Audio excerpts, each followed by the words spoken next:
कार्यक्रम की अध्यक्ष प्रोफेसर कुमुद शर्मा जी तथा समस्त उपस्थित साहित्यकार एवं साहित्य प्रेमी बंधुओं,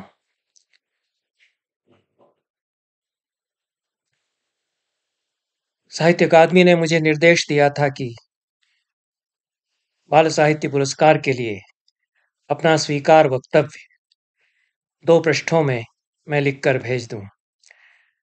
तदनुसार यथासमय मैंने अपना वक्तव्य, लिखित वक्तव्य भेज दिया था। उसे मैं पढ़ूंगा। उसके पहले कुछ बातें जो उसमें कहने से रह गई हैं और आवश्यक प्रतीत होती हैं, उन्हें आपके सामने विशेष रूप से साहित्य अकादमी के जो अधिकारी यहाँ हैं, उनके सामने रखना चाहता हूँ। सबसे पहली बात तो यह है कि मेरी पत्नी यहाँ उपस्थित हैं। वे मेरी अनेक रचनाओं की पहली पाठक भी रही हैं और मेरी साहित्यिक यात्रा में उनका अमिट योगदान रहा है। अक्सर जो हमारे सबसे निकट होते हैं, उनके योगदान को हम सार्वजनिक मंच पर कबूल नहीं करते, पर इस अवसर पर मुझे लगा कि मुझे इस बात को यहाँ दर्ज कराना चाहिए। साहित्य अकादमी बाल साहित्य के लिए भी पुरस्कार या सम्मान प्रदान करती है। यह अत्यंत सराहनीय उपक्रम है। मेरा निवेदन यही है कि बाल साहित्य के इस पुरस्कार को मुख्य पुरस्कार के बराबरी का दर्जा दिया जाना चाहिए। बराबरी का दर्जा पुरस्कार राशि की दृष्टि से दिया जाए, बल्कि मेरा तो कहना यह है कि बाल साहित्य और अनुवाद, ये दोनों ही मौलिक साहित्य रचना से अधिक चुनौती भरे और अधिक रचनात्मक कार्य हैं। तो इनके लिए राशि को तो 1.5 गुना कर दिया जाना चाहिए। बाल साहित्य की रचना के लिए और अनुवाद के लिए भी, किसी बड़ी साहित्यिक रचना के अच्छे अनुवाद के लिए जैसी रचनात्मक प्रतिभा चाहिए और मूल की समझ भी चाहिए, समीक्षा दृष्टि भी चाहिए, वह बहुत अधिक श्रम और प्रतिभा की मांग करता है। और अच्छा बाल साहित्य लिखने के लिए भी बहुत रचनात्मक क्षमता अपेक्षित होती है। इसलिए इन्हें मुख्य धारा के साहित्य के बराबर पुरस्कार राशि की दृष्टि से भी कम से कम दर्जा दिया जाए।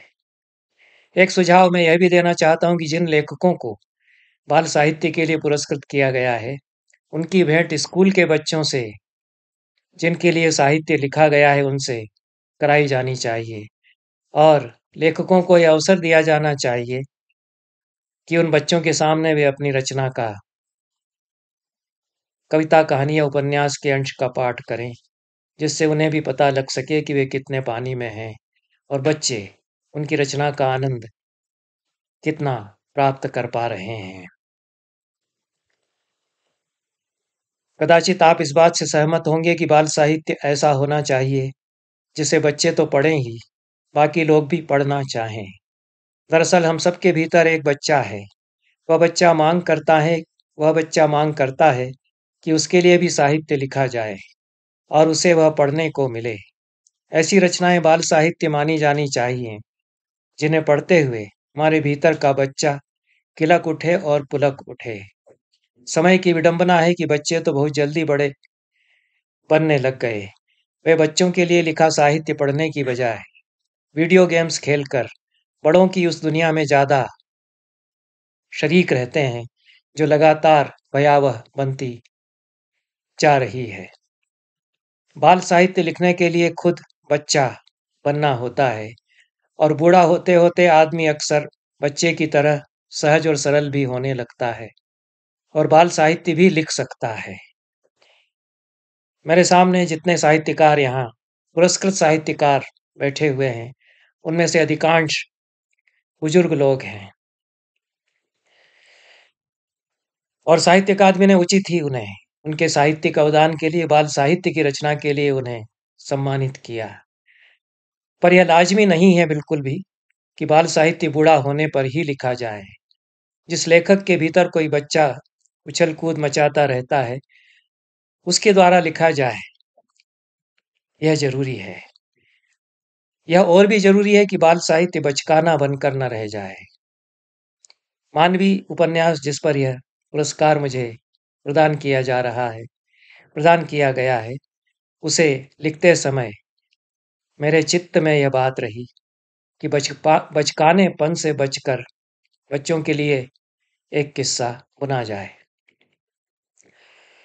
मानवीय प्रकृति विकृति और सुकृति की कथा है। प्रकृति दी हुई दुनिया है, आदमी उसे बिगाड़ता है, लालच में उसका दोहन करता है, तो विकृति का जन्म होता है।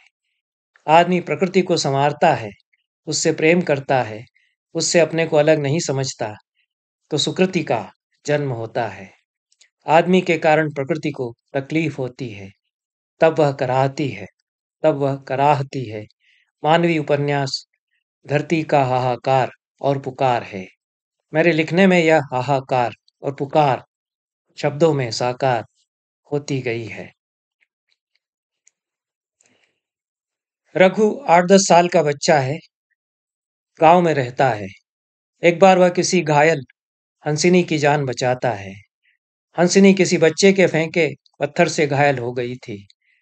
हंसिनी का नाम मानवी है। मानवी से रघु की दोस्ती हो जाती है। दोनों बातें करते हैं, गपशप करते हैं और खेलते हैं।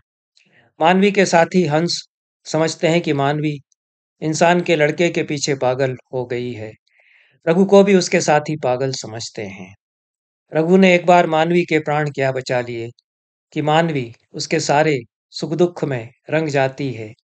रघु की परवाह के कारण वह एक चूक कर बैठती है। इस चूक की वजह से वह उस गांव को छोड़कर जाते अपने हंसों के झुंड से बिछड़ जाती है। फिर तो मानवी उसी गांव में अटकी रह जाती है। वह इंतजार करती रहती है कि अगले साल उसके साथी हंस हिमालय से फिर लौटकर उस गांव में बसेरा करने आएंगे, पर हंस फिर उस गांव में लौटकर नहीं आते।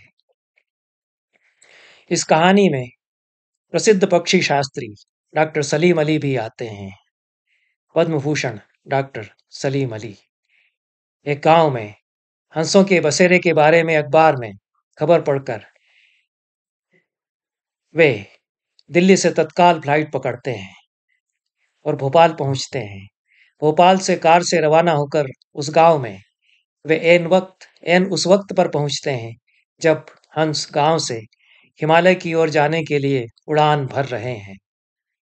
सलीम अली आकाश में उड़ते हंसों की कतार कई कई बेहतरीन आकारों में देखते हैं।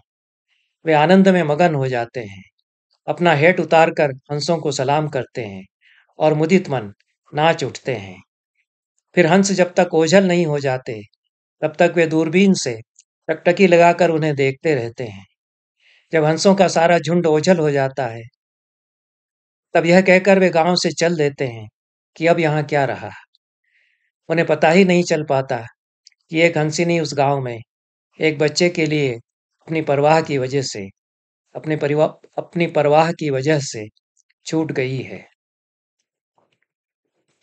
सलीम अली के काल्पनिक किरदार को इस उपन्यास में इस तरह पेश किया गया है कि बच्चे असली दुनिया के डॉक्टर सलीम अली के बारे में जानने के लिए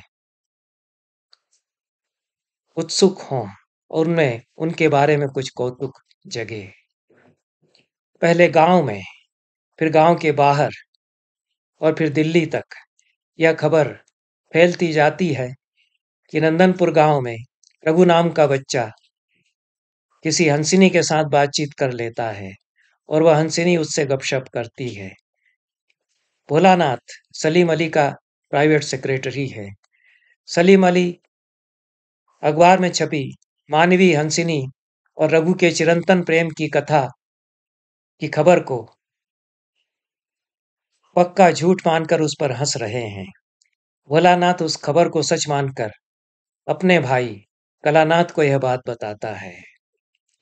इसके बाद इस कहानी में नटराज सर्कस कंपनी और उसके मैनेजर कलानाथ का किस्सा आज उठता है। कलानाथ रघु को पटा लेता है तो रघु लालच में आकर मानवी के साथ उसके सर्कस में करतब दिखाने के लिए तैयार हो जाता है। एक बच्चे को प्रेम करने वाली और उसके साथ मनुष्यों की तरह बात करने वाली हंसिनी के करतब से सर्कस के तो वारे न्यारे हो जाते हैं। रघु की मां सुहागिनी देवी का किस्सा, उनकी पाली हुई गाय गंगी और उसके बछड़े गोलू का किस्सा भी इस कहानी में जुड़ता है। किस्से के ताने बाने में कहानी के पात्र रूस तक जा पहुंचते हैं। समय बीतता है, रघु बच्चे से जवान हो रहा है, मानवी उसका साथ देते देते थक गई है, जबकि हंसों के समूह में उसका साथी अनंत कहीं से उसे पुकार रहा होता है। मानवी अनंत से मिल पाई या नहीं, यह जानने के लिए आपको यह उपन्यास पढ़ना होगा। इस उपन्यास को मूल संस्कृत में हमारे समय के एक प्रखर समीक्षक और विचारक, संस्कृत के सुकवि प्रवीण पंड्या ने पढ़ा और सराहा। अनुवाद में इसे हिंदी की जानी मानी कवि अनामिका ने पढ़ा और पसंद किया। प्रसिद्ध बाल साहित्यकार और शिक्षाविद कृष्ण कुमार ने इस उपन्यास के पीछे लेखक के मंतव्य और गंतव्य को पहचाना। हमारे समय के कलाविद, अंग्रेजी साहित्य के विद्वान आलोचक आलोक भल्ला और द बीकन पत्रिका के संपादक अशोक उपाध्याय ने भी इस उपन्यास को लेकर मेरा उत्साह बढ़ाया। साहित्य अकादमी के बाल साहित्य पुरस्कार को विनम्रतापूर्वक स्वीकार करते हुए मुझे एक उम्मीद यह भी है कि इस सम्मान के कारण थोड़ी सी और प्रसिद्धि इस किताब को मिलेगी और शायद यह कुछ और पढ़ी जाएगी। हम लोग इसलिए किताब नहीं लिखते कि पुरस्कार मिल जाएगा, इसलिए लिखते हैं कि किताब पढ़ी जाएगी, पढ़ी जाती है और पढ़ी जाती रहेगी। अपने भीतर के सर्जक को इस उम्मीद पर हम जिलाए रखते हैं कि हमारा लिखा पढ़ा जाता है और पढ़ा जाता रहेगा। बहुत बहुत धन्यवाद।